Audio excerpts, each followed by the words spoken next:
Madame, Monsieur, bonsoir et bienvenue dans cette première édition complète de la soirée. Voici ses principaux titres. Au Palais Royal à Rabat, Sa Majesté le Roi Mohammed VI, accompagné de son Altesse Royale, le Prince héritier Moulay Hassan, a présidé hier un Conseil des ministres. À l'agenda des travaux de ce Conseil, le projet de loi de finances 2023 et l'adoption de plusieurs textes de loi et d'accords internationaux.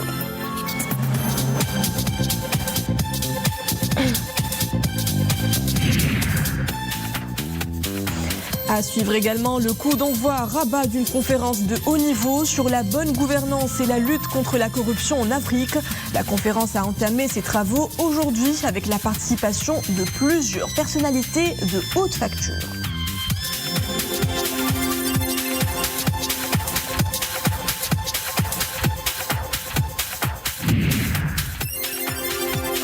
Assiette verte, produits bio, yoga et méditation, des actions écolo, le véganisme moderne, c'est tout cela à la fois.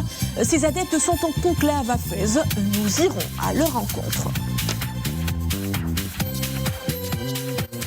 Bonsoir et bienvenue dans cette édition avancée d'un quart d'heure de son heure habituelle en raison de la diffusion juste après ce journal de la cérémonie d'ouverture de la 13e édition du Salon du Cheval d'El Jadida, cérémonie présidée par son Altesse Royale, le Prince héritier Moulay Hassan. Et avant de développer les titres de cette édition, ce message de condoléances adressé par Sa Majesté le Roi Mohammed VI aux membres de la famille de l'artiste Khadija Al-Bedawiya, décédée récemment à Rabat.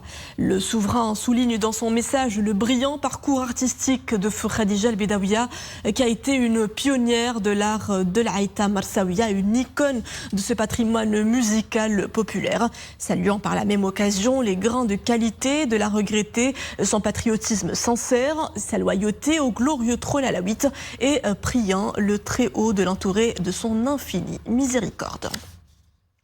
Sa Majesté le Roi Mohammed VI, accompagné de son Altesse Royale, le Prince héritier Moulay Hassan, a présidé hier au Palais Royal à Rabat un Conseil des ministres consacré à l'examen des orientations générales du projet de loi de finances 2023 et à l'adoption d'un projet de Dahir, de 3 projets de loi organiques et de 3 projets de décret ainsi que nombre d'accords internationaux. C'est ce qu'indique un communiqué du porte-parole du Palais Royal, Monsieur Abdelhak Lemrini. Les développements avec Boubkar.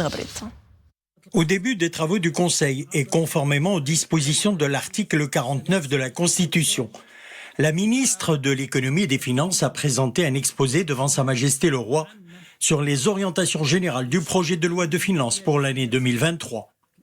La ministre a affirmé que ce projet a été élaboré dans un contexte international instable avec ses répercussions en termes d'inflation et de perturbation des chaînes de production. Les orientations générales du projet de loi de finances pour l'année 2023 reposent sur 4 axes principaux. Premièrement, le renforcement des fondements de l'État social à travers la mise en œuvre des différents volets du chantier royal de la généralisation de la protection sociale, en particulier le parachèvement de la généralisation de l'assurance maladie obligatoire à toutes les catégories sociales, la généralisation progressive des allocations familiales selon une nouvelle approche de ciblage direct des populations défavorisées en se basant sur le registre social unifié et l'accélération de sa généralisation à toutes les régions du Royaume. En parallèle, il sera procédé à la poursuite de la réhabilitation du système national de santé en augmentant les fonds alloués au secteur de la santé et de la protection sociale. Il sera aussi question de la mise en œuvre de la feuille de route de la réforme du système de l'éducation et de la formation, l'encouragement de la pleine participation de la femme à tous les domaines économiques et à la protection de ses droits, ainsi que l'intégration des personnes en situation de handicap. Compte tenu de l'importance de l'accès au logement et à la garantie des conditions d'une vie décente, une aide directe de l'État a été instaurée dans ce domaine au profit des catégories ciblées. Deuxièmement, la relance de l'économie nationale à travers le soutien de l'investissement par le biais de la mise en œuvre de la nouvelle charte de l'investissement et de l'exécution des engagements inscrits dans le cadre des projets de l'investissement industriel. Et conformément aux hautes instructions royales, il sera procédé à l'opérationnalisation du Fonds Mohammed VI pour l'investissement et à la dynamisation de l'investissement public qui sera orienté vers les projets d'infrastructure et les stratégies sectorielles ambitieuses pour renforcer la compétitivité du produit national et la souveraineté nationale alimentaire, sanitaire et énergétique. Vu le rôle du système fiscal pour relever les défis économiques actuels et atteindre les objectifs escomptés en matière de relance économique, les dispositions de la loi cadre relative à la réforme fiscale seront mises en œuvre à même d'offrir plus de visibilité aux acteurs économiques à travers une réforme globale de l'impôt sur les sociétés et des secteurs bancaires et des assurances, parallèlement à l'allègement de la pression fiscale sur les salariés et les retraités de la classe moyenne. Troisièmement, la consécration de l'équité territoriale à travers la poursuite de la mise en œuvre du chantier de la régionalisation avancée et du programme de réduction des disparités spatiales et sociales. Il sera également question de l'accélération de la réforme de l'administration à travers la simplification des procédures et le lancement d'une nouvelle stratégie nationale de la transition numérique. Outre la poursuite des efforts dans le domaine de la déconcentration administrative et l'institutionnalisation de la langue amazigh au niveau de tous les aspects de la vie publique. Quatrièmement, le rétablissement des marges budgétaires pour assurer la pérennité des réformes en mobilisant toutes les ressources financières possibles à travers un meilleur recouvrement des impôts, l'adoption de mécanismes de financement innovants, la rationalisation des dépenses de fonctionnement de l'administration, la mise en œuvre de la réforme relative au marché public, la réforme de la loi organique relative à la loi de finances, ainsi que la revalorisation du portefeuille public et l'amélioration de son rendement. Le ministre a indiqué que ce projet se base sur des hypothèses fixant le taux de croissance à 4%, le taux d'inflation autour de 2% et le déficit budgétaire à 4,5% du produit intérieur brut. Après l'adoption des orientations générales du projet de loi de finances pour l'année 2023, le Conseil des ministres a approuvé le projet de Daher relatif à la navigabilité et la sécurité aérienne des aéronefs militaires. Ce projet, élaboré en application des hautes instructions de Sa Majesté le Roi, chef suprême et chef d'état-major général des Forces armées royales, vise la mise en place d'un système de navigabilité des aéronefs militaires pour s'assurer de sa conformité avec celui de l'aviation civile et la création par décision de Sa Majesté le Roi au sein de l'état-major général des Forces armées royales d'une direction de l'aéronautique militaire. Par la suite, le Conseil des ministres a adopté 2 projets de loi organique, modifiant et complétant la loi organique relative au Conseil supérieur du pouvoir judiciaire et la loi organique portant statut des magistrats. Le projet relatif au Conseil supérieur du pouvoir judiciaire vise notamment la révision des structures du Conseil au niveau du secrétariat général et de l'organisation administrative, l'adaptation de la situation juridique de l'instance conjointe de coordination dans le domaine de l'administration judiciaire, la moralisation de l'élection des représentants des magistrats et le renforcement du rôle du Conseil en matière du respect des valeurs d'intégrité et de probité au sein du corps judiciaire. Le projet portant statut des magistrats vise la révision des grades des magistrats, la gestion optimale de la procédure de sélection des responsables judiciaires, l'activation du rôle du Conseil dans le domaine d'encadrement des magistrats et d'évaluation de leur parcours professionnel et de leur rendement judiciaire. Le Conseil des ministres a également approuvé un projet de loi organique modifiant et complétant la loi organique relative à la nomination aux fonctions supérieures. Ce projet a pour objet d'ajouter le Bureau marocain des droits d'auteur et droits voisins et la Fondation commune de promotion des offres sociales des fonctionnaires et agents des administrations publiques à la liste des établissements publics dont les responsables sont nommés en conseil de gouvernement. Mettre à jour la dénomination du Conseil supérieur de l'équipement, du transport, de la logistique et de l'eau, prévue à la liste des établissements publics dont les responsables sont nommés en conseil de gouvernement, qui devient Conseil supérieur de l'équipement. En concrétisation de l'attention particulière que ne cesse de porter Sa Majesté le Roi, chef suprême et chef d'état-major général des Forces armées royales, Aux membres de ces forces, Sa Majesté le Roi a approuvé 2 projets de décret relatifs au domaine militaire.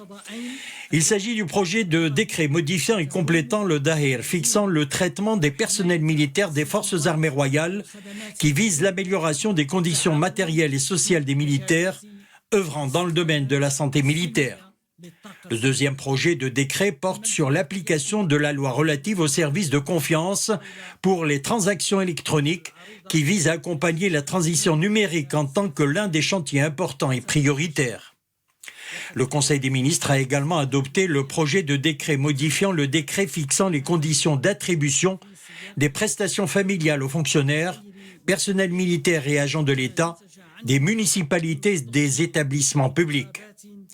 Ce projet qui intervient en exécution des engagements du gouvernement contenus dans l'accord signé avec les centrales syndicales les plus représentatives dans le cadre du dialogue social a pour objectif de relever le montant mensuel des allocations familiales dont bénéficient les fonctionnaires civils et militaires au titre des 4e, 5e et 6e enfants. Dans le cadre de la mise en œuvre de la vision royale clairvoyante en matière de politique étrangère du royaume, concernant l'élargissement des réseaux de partenariat et la diversification de leurs domaines, et l'établissement de relations de coopération fructueuses avec les différents espaces géographiques, le Conseil des ministres a adopté 8 accords internationaux, dont 3 bilatéraux et 5 multilatéraux. Sur le plan bilatéral, les accords concernent des partenaires dans les espaces africains et arabes et portent sur la promotion et la protection des investissements, les services aériens et la coopération dans les domaines des utilisations pacifiques de l'énergie atomique. S'agissant des accords multilatéraux, ils concernent divers domaines portant sur la protection des créances des travailleurs en cas d'insolvabilité de leur employeur, la constitution de la Commission africaine de l'aviation civile, la Commission africaine de l'énergie, la réglementation du transport et du transit de passagers par route entre les États arabes et sur l'accord de siège avec l'Agence universitaire de la francophonie. À l'issue des travaux du Conseil et conformément aux dispositions de l'article 49 de la Constitution, et sur proposition du chef du gouvernement et à l'initiative de la ministre de l'Économie et des Finances, Sa Majesté le Roi, que Dieu l'assiste, a bien voulu nommer M. Mohamed Ben Chaboun, directeur général du Fonds Mohamed VI pour l'investissement.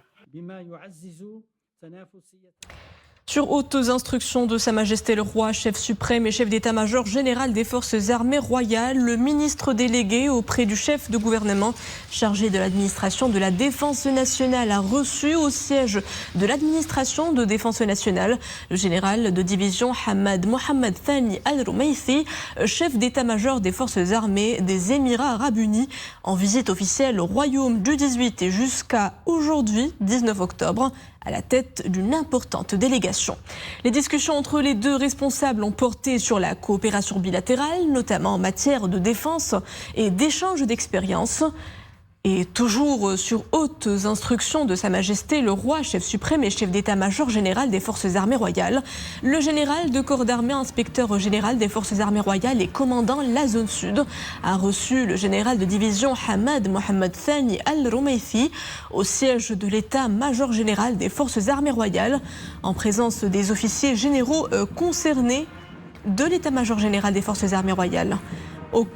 Au cours de cette entrevue, les deux responsables se sont notamment accordés sur le renforcement des entraînements militaires bilatéraux ou dans un cadre multilatéral.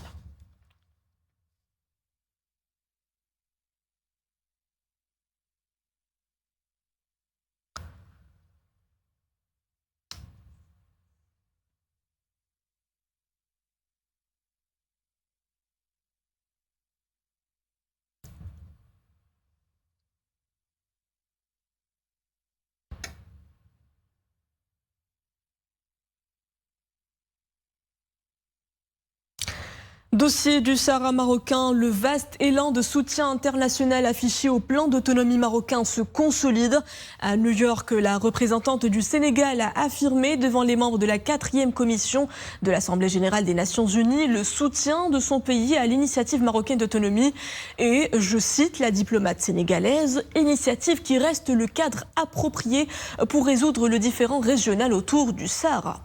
Une position partagée par l'État du Qatar, dont le représentant a souligné devant les membres de la 4e commission de l'Assemblée générale des Nations unies que l'initiative constructive d'autonomie présentée par le Maroc constitue la base de toute solution réaliste et durable aux différends régionaux autour du Sahara.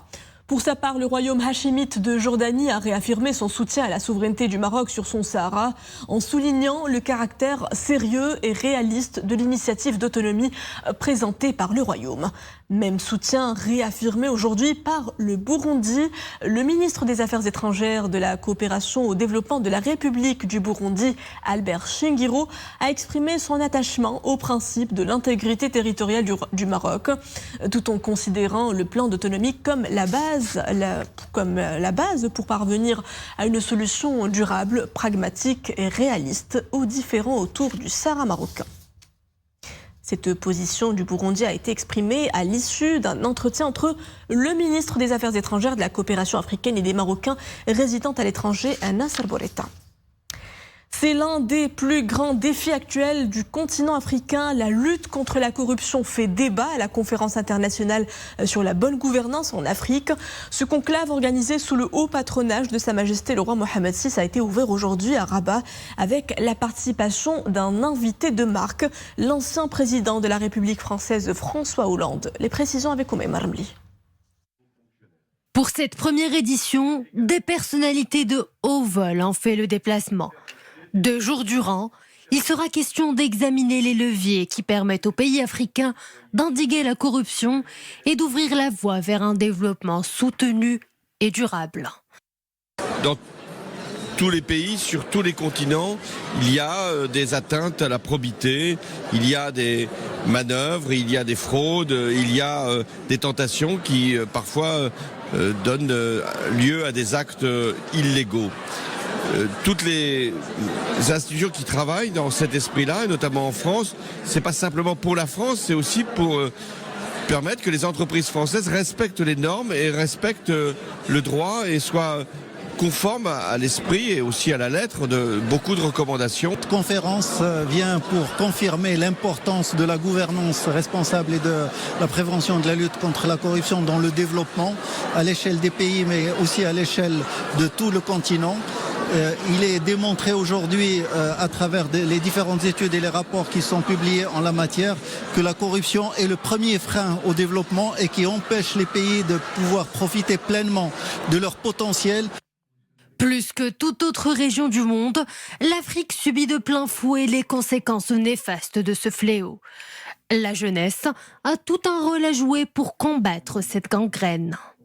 Et cette conférence s'est tenue dans une université parce qu'elle est destinée d'abord à la jeunesse pour pouvoir sensibiliser la jeunesse sur cette thématique-là et de voir comment transmettre en tout cas les valeurs concernant tout ce qui est lutte contre la corruption, tout ce qui est éthique, la bonne gouvernance, la déontologie, à travers nos formations.